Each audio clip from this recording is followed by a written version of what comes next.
Oui, bonjour à tous. Donc si un jour vous posez une paroi de douche, voilà, donc là j'ai fixé le premier profilé. Un conseil, vous posez votre profilé à enfin, du bas forcément, bien parallèle, vous mettez un niveau et vous tracez un petit trait au niveau du joint qui est là. Voilà, vous tracez un petit trait sur le profilé, un deuxième ici et un troisième ici. Voilà, un petit trait. Après, vous retournez le profilé et vous percez là où vous avez fait les traits.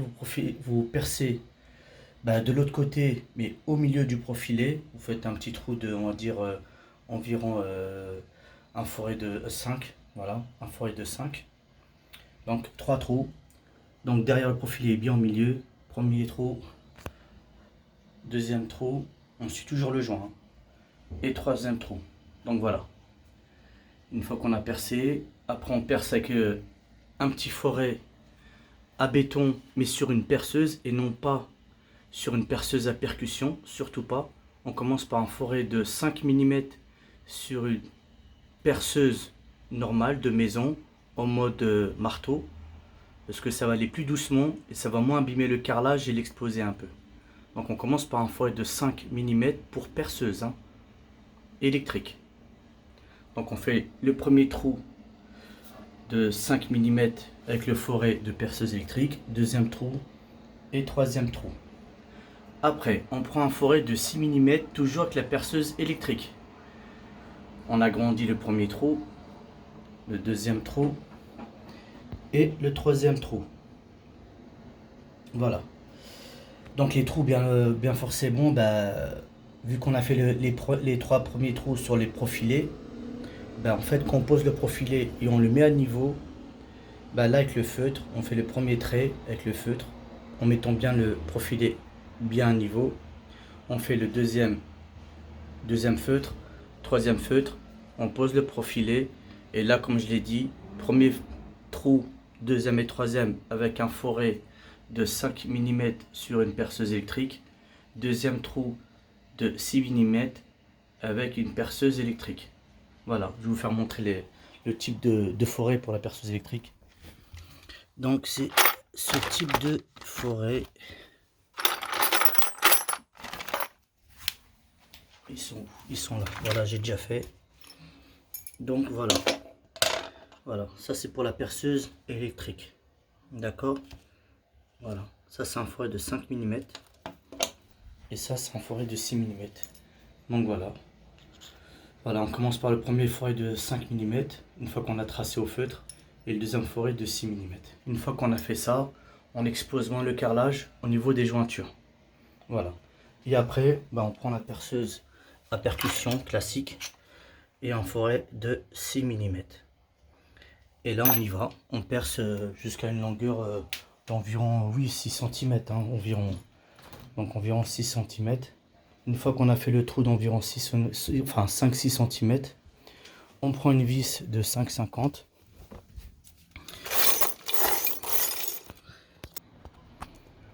Donc voilà, on prend ce type de vis.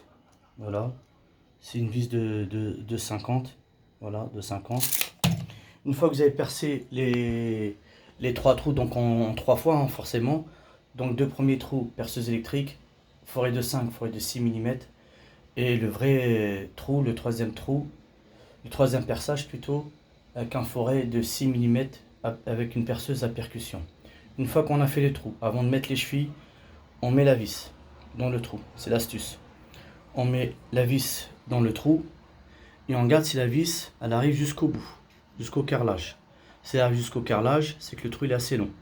Si la vis elle ressort un petit peu, c'est que le trou il n'est pas encore assez long, il faut percer encore un petit peu. Voilà, donc on se base toujours sur les vis qu'on met. On met pas le forêt, on met pas la cheville. On met toujours la vis en premier et on voit qu'elle arrive bien au bout. Donc première vis, elle est bien rentrée au bout. La deuxième bien au bout, bien la troisième. Une fois qu'on a fait les 3 tests, là on met une cheville de 6 mm par 30, 6,30 on appelle ça. Une cheville de 6,30. Donc voilà la cheville en question. Moi j'utilise que du Fischer, hein, c'est les meilleurs. Ils sont en plus résistants et en plus de ça, celle-là c'est la meilleure. Alors pourquoi? Parce que comme vous le voyez, une fois qu'on met la vis, quand on va serrer la vis, quand on va arriver au bout, elle va se visser sur le petit bout qui est là, et elle va le reculer vers le début de la cheville, ce qui fait que ça va faire un gonflement. Voilà. Moi, je peux utiliser que ces chevilles-là. Que ce soit un meuble de cuisine, quand c'est sur du béton, ou alors, comme là, voilà, pour cet exemple-là. Donc, on met les 3 chevilles, voilà, on pose son profilet, on met bien le niveau, et on visse avec les vis. On les visse pas, on les visse un petit peu. De moitié la première, de moitié la deuxième, de moitié la troisième. Après un deuxième coup, un petit peu là, un petit peu là et un petit peu là. Et après le troisième coup, on serre les 3 vis avec une visseuse électrique. Voilà. Alors pour ceux qui ont ce type de système avec amortisseur, je vous raconte pas que j'ai galéré. C'est voilà, on va dire c'est une paroi de douche que j'ai acheté d'occasion. Donc je sais pas si elle est vraiment complète ou pas au niveau du système. Mais bon, bref, le problème c'est que c'est un système à ressort avec un piston, enfin avec c'est pas ressort, c'est voilà, c'est plutôt un système à vérin, comme les vérins qu'il y a dans les coffres de voiture, un peu, on va dire ça comme ça. Donc voilà. Donc ça c'est un peu galère parce que pour mettre la porte de la paroi de douche et pour que ça rentre à l'intérieur, le vérin il fait que de monter tout seul. C'est la grosse galère mais totale. Donc l'astuce que j'ai trouvée, donc ce que j'ai fait, c'est que j'ai descendu le vérin, je l'ai descendu là, moi j'ai pris un ciseau à bois et puis je l'ai descendu, un gros tournevis plat, je l'ai descendu un max, voilà, mais bon, le profilé je l'avais déjà levé, hein. C'est pas ici que je l'ai fait, j'ai descendu le vérin un max et j'ai fait un tout petit trou juste pour passer un petit rivet pop, vous voyez, voilà, pour bloquer le vérin, voilà, le vérin il est bloqué. Donc voilà, ce que je vais faire maintenant, après, c'est que je vais poser la paroi de douche, je vais la rentrer à rente. Bon, c'est la première fois que je vais la poser, on va voir ce que ça donne. Je vais rentrer la paroi de douche. Une fois qu'elle est bien mise à sa place, qu'elle rentre bien dans les fentes, qu'elle ne ressort plus, je lèverai à ce moment-là le rivet pop.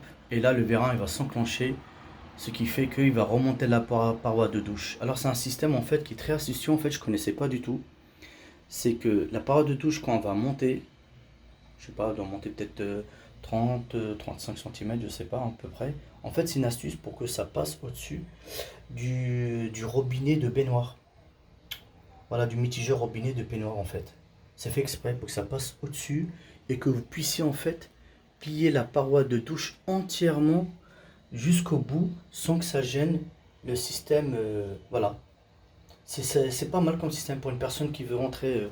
Bon là, comme par exemple, là c'est pour ma mère. C'est une personne âgée qui a du mal à rentrer dans la baignoire. Et cette paroi, elle est assez longue quand même, hein. Elle arrive au moins jusqu'à 68 cm par rapport au mur. Il me fallait une paroi un peu plus courte. Bon, vu qu'elle pivote, je me suis dit, c'est pas grave, elle pivote. Mais en fait, quand j'ai trouvé ce système-là, dans cette paroi, ben, finalement, ça m'arrange parce que grâce à ce vérin, on va voir ça tout à l'heure, la paroi peut remonter, passer au-dessus du système du mitigeur et du robinet, se coller bon, au mur. Bon, je pense qu'elle va se caler là après, se coller au mur, ce qui fait que on va dire ma petite maman, quand elle voudra rentrer dans la baignoire, ce sera plus facile d'accès, il n'y aura pas une vitre qui va être trop long. Et puis ça sera plus facile pour elle, même si elle a un bidon, un seau à remplir, ça sera aussi facile parce que la paroi de douche, elle sera rangée en fait. Voilà, elle sera rangée, elle sera pliée, comme on dit. Voilà. Bon, on va voir ça tout à l'heure. Voilà, merci. Ah oui, pour ceux qui veulent inverser la poignée, comme là dans ce cas-là, juste à retirer les petits caches en plastique, hein. Ils se divisent pas, moi juste pris une pince multiple, je pensais les faire tourner, mais en fait ils sont tombés tout seuls, en fait ils se clipsent quoi en fait. Voilà. Donc là je vais inverser la poignée et puis on va mettre la paroi de douche, de baignoire plutôt, en place. Donc voilà, la poignée elle a été retournée, voilà comme ça c'est fait. Et puis ça va m'aider aussi à la soulever aussi d'un côté, comme ça moi c'est fait.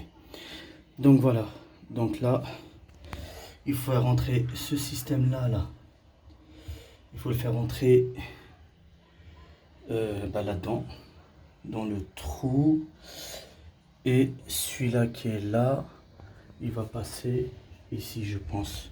Donc la première elle passe au milieu, et puis la deuxième je pense qui est là, elle va passer là-haut, et après je redescends le tout, Et à la fin, je pense, une fois que la porte est descendue, la paroi, bah, je pense qu'après, il n'y a plus qu'à retirer le rivet. Ah oui, c'est vrai que j'ai un petit cache à mettre là-haut. Et après, je retire le rivet. Et le vérin, normalement, il va remonter. Ce qui fait qu'il pourra remonter la porte à l'extérieur. Enfin, vers le haut, pour la faire basculer, pour que ça passe au-dessus du robinet. Voilà. Et après, quand je ferai mon petit joint silicone à la fin, là, sur juste cette partie-là, hein, ça suffit. Hein. Et puis un petit retour en bas, là. Voilà. De toute façon, pour faire un joint silicone, là, sur le profilet, là, je mettrai une petite goutte dans ce trou-là. Voilà, et puis de l'autre côté, peut-être. On verra. Voilà, un petit joint silicone. Après, c'est à vous de voir. Hein. Vous pouvez faire gris foncé ou silicone transparent. Voilà. Là, vous avez des bons silicones qui sont pas chers à Action, même de bonnes marques, qui sont très très bien Action. Donc, n'hésitez pas à aller à Action. Et vraiment, c'est les moins chers au niveau des silicones. Voilà. Donc voilà, bah, je sais pas si c'est bon, mais je crois que c'est bon. Je crois que c'est bon, bah, je l'ai mis du premier coup. Hein. Bah, en fait, je l'ai mis comme je l'avais dit. Le petit truc en plastique qui était là, je l'ai fait entrer par ce trou-là. Et le deuxième plastique qui était là, le rond, bah, je l'ai fait passer par l'intérieur, par le trou, et il est descendu. Voilà. Donc normalement, c'est bon. Il n'y a plus qu'à mettre le petit cache là-haut, les deux vis. Voilà, là j'ai mis une petite serviette de protection pour pas que le carreau soit en contact avec la baignoire. Parce que après je vais remettre ce joint là que je vais continuer à nettoyer. Et puis sans doute peut-être je vais mettre un petit rail sur le rail du milieu là. Peut-être un petit peu de silicone transparent pour pas qu'il se barre à chaque fois. Je sais pas, je vais voir après ça. Donc voilà, donc normalement je vais remettre la pièce là-haut. Et je vais mettre la baguette en plastique en bas et après je retire le rivet pop pour faire travailler le vérin pour que le vérin puisse remonter. On va voir ça. Donc la petite pièce que je dois visser là-haut, c'est ça. C'est une sorte de... Bah, on peut même pas dire que c'est une butée parce que vu que la porte monte, la porte passe par le milieu. Déjà une petite légère fissure tout à l'heure parce que la porte elle a buté dessus, elle me l'a plié un petit peu. Mais bon, on va quand même le mettre. Question peut-être pour pas que la buée ou la flotte rentre un peu. Donc voilà, on va le mettre en place, on va le mettre les deux petites vis. Voilà, et on va voir ça. Donc voilà, là c'est vissé. La petite patte, je sais pas si on la voit avec les deux vis, ça c'est fait. Voilà. Par contre, j'ai remarqué au niveau de la petite baguette qui se met au niveau du verre. Voilà. Vous remarquerez ici. Oups. Ici, en fait, il y a un petit retour. Je sais pas si vous voyez. Bon, le verre, il rentre au milieu, on va dire dans le rail du milieu, là, le carré. Hein? Et là, vous voyez, là où il y a mon pouce, il y a une sorte de plastique qui revient. Donc, je pense que ce plastique-là, il vient du côté baignoire pour que l'eau, quand elle s'écoule sur la paroi et elle descend, bah, elle arrive en butée. Elle arrive en butée, en fait, ici. L'eau, elle descend comme ça sur le carreau. Elle arrive en butée ici. Et l'eau, hop, elle redescend vers la baignoire. Et non pas le joint, ce côté-là, parce que ce côté-là, c'est plat. Vous voyez, ce côté-là, c'est plat. Et l'autre côté, voilà, là, on voit bien, vous voyez. Là, il y a mon petit doigt. Donc, ce côté-là, c'est le côté qui va venir ici, ce côté baignoire. Pour que l'eau, quand elle descend, elle va côté baignoire. Voilà, bon, on va le mettre. Voilà, le joint il est mis. Bon, peut-être que je vais le pousser un peu plus, ou alors je vais le modifier pour qu'il rentre plus à l'intérieur. Parce que là, il dépasse un peu, c'est pas terrible. Donc, on va voir, mais sinon bah, le joint il fait son effet. Hein. Il frotte la baignoire, c'est bon. Hein. Voilà. Hein. Voilà, de toute façon, que je mette une paroi, sinon l'eau qui allait sur le meuble, c'était pas terrible. Hein. Quand quelqu'un prend sa douche, on est obligé de protéger le meuble avec une serviette. Enfin, bref. Donc, ben là, la paroi elle tourne, il n'y a pas de souci. Hein. Elle tourne, mais hop, elle tape ici. Donc, ce qui fait que là, on va relever le vérin. Bon, là, je vais poser le porta quand même, j'ai pas envie que ça part en cacahuète. Je vais relever le vérin, et là, on va voir ce que ça donne. Normalement, Si je soulève la poignée, un petit peu je l'aide, la porte en verre va monter toute seule. Voilà. Et après quand on la redescend, je crois qu'il y a un petit clic, ce qui fait qu'elle reste en partie basse. On va voir ça tout de suite. Bon, bah, je dirais que ça fonctionne, hein. Ça fonctionne, hein. La porte, maintenant que j'ai levé le rivet pop là, voilà, bah, le vérin, comment dire, il soulage. Quand on monte la porte, ça la soulage. Voilà, ça la soulage. Donc elle peut monter. Hop, la paroi, elle tourne entièrement. Ça c'est bien. Mais elle a du mal à tenir, elle redescend un peu seule. Peut-être c'est pour ça qu'ils sont en séparés de ce système, je sais pas. Bon, de toute façon, ça change rien pour moi, hein.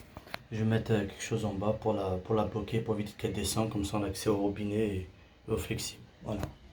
Et quand quelqu'un voudra prendre sa douche, bah, il n'y aura plus qu'à la tourner et puis elle descendra toute seule. Hop. Et voilà, le tour est joué. Voilà, nickel. Donc voilà ce que ça donne. Bon, c'est vrai que pour cette salle de bain, j'ai pas fait de vidéo quand j'ai refait les travaux pour ma mère. Donc voilà, tout ça c'est de la récup, hein. Tout ça c'est le Bon Coin. Merci le Bon Coin. Merci les gens qui vendent des choses pas très chères et qu'on puisse modifier, hein. Comme là c'est un miroir que j'ai pu récupérer. Il avait des défauts, donc j'ai fait une petite finition baguette en alu. Voilà, des petites astuces. Voilà, là aussi, finition baguette en alu.